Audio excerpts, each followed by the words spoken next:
विष्णु के शत्रु होने का मन में संताप नहीं है। मैं रावण हूँ, रावण होने का पश्चाताप नहीं है। दशानन रावण, जिसका नाम सुनकर तीनों लोग कांपने लगते थे, ऋषि विश्रवा और राक्षसों की राजकुमारी केकसी का पुत्र, भगवान शिव का परम भक्त रावण को कौन नहीं जानता। वाल्मीकि रामायण में हमने श्री राम को पढ़ा, सीता जी की पीड़ाओं को समझा, सुना गया, लेकिन रावण के नज़रिए को हमेशा दरकिनार कर दिया गया। तो चलिए आइए सुनते हैं मेरे यानी संजय के साथ नए नज़रिए से इस पुरानी कहानी को, यानी कि रावण के नज़रिए से रामायण को।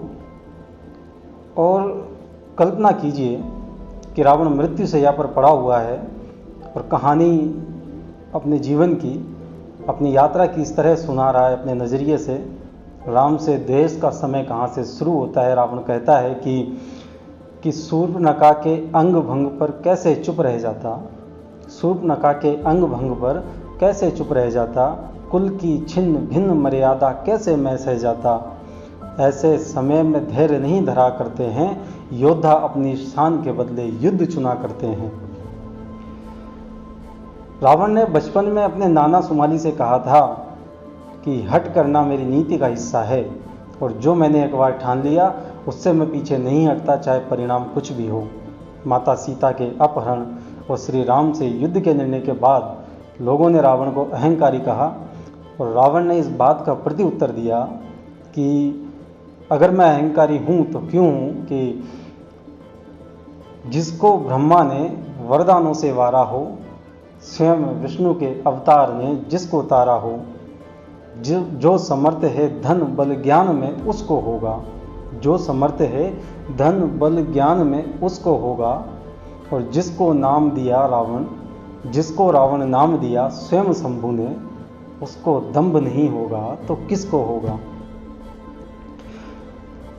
युद्ध के बाद, युद्ध के शौर्य के बदले या तो विजय मिलती है या फिर पराजय। और इतिहास उठाकर देख लीजिए कि पराजितों के हिस्से में या तो विनाश आया है या फिर काल का तांडव।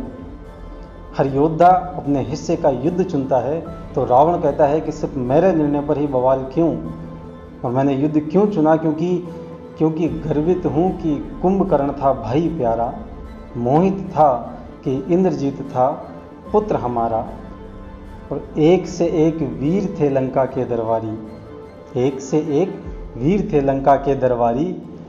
ऐसे में सीता लौटा दूं कहाँ उचित था, ऐसे में सीता लौटा दूं कहाँ उचित था, वीरों का अपमान करा दूं कहाँ उचित था। ये निर्णय तो बुज़दिल लिया करते हैं, योद्धा अपनी आन के बदले युद्ध चुना करते हैं। पराजित होना और मृत्यु को प्राप्त होना ये जीवन के परम सत्य है, लेकिन वो पराजय और वो मृत्यु अगर स्वयं विष्णु के हाथों मिले तो ऐसा सौभाग्य रावण को प्राप्त हुआ है। और रावण खुश होकर कहता है कि श्री राम को जब जब सुना जाएगा तब तब रावण याद आएगा। ये रावण की ख्याति रही। रावण ने ताउम्र पूरी जिंदगी विष्णु से द्वेष किया, श्री राम से द्वेष किया, और उसका कारण रावण ने बताया। ईश्वर की भक्ति में उद्धार मेरा हो जाता, लेकिन मोक्ष प्राप्ति से कुल वंचित रह जाता, इसलिए स्वार्थवश कभी कभी घृणा अपनाना पड़ता है। रावण कहता है घृणा के लिए, द्वेष के लिए और भक्ति के लिए, कि भक्ति में अगर प्रेम करो या द्वेष वहाँ तक बढ़ जाए, भक्ति में या तो प्रेम करो या द्वेष वहाँ तक बढ़ जाए कि निर्णय लेने ईश्वर को खुद चलकर आना पड़ जाए। रावण जब मृत्यु शैया पर है और अपने अंतिम वाक्य, अपने अंतिम वृतांत को बताता है और कहता है कि शोक नहीं कि युद्ध का अंतिम बाण मेरी नाभि में है। और वो बताता है कि उसने अपने जीवन में क्या पाया, अपने सामर्थ्य से क्या प्राप्त किया, कि जब तब से भोले को पाया ब्रह्मा को वरदान से, जब तब से भोले को पाया ब्रह्मा को वरदान से, और मोक्ष पाया स्वयं विष्णु के पुरुषोत्तम अवतार से। और रोष नहीं कि द्वंद्व का निर्णय रूह की आज़ादी में है, रोष नहीं कि द्वंद्व का निर्णय रूह की आज़ादी में है, शोक नहीं कि युद्ध का अंतिम तीर मेरी नाभि में है।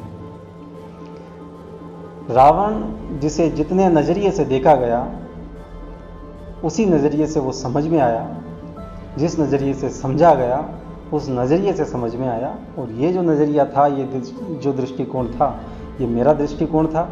अगर आपको मेरे दृष्टिकोण से रावण पसंद आया हो तो इस वीडियो को लाइक करें, शेयर करें और चैनल को सब्सक्राइब करें। साथ ही जुड़े रहें मेरे साथ। मिलते हैं अगले वीडियो में, तब तक के लिए इजाज़त दीजिए। जय सिया राम।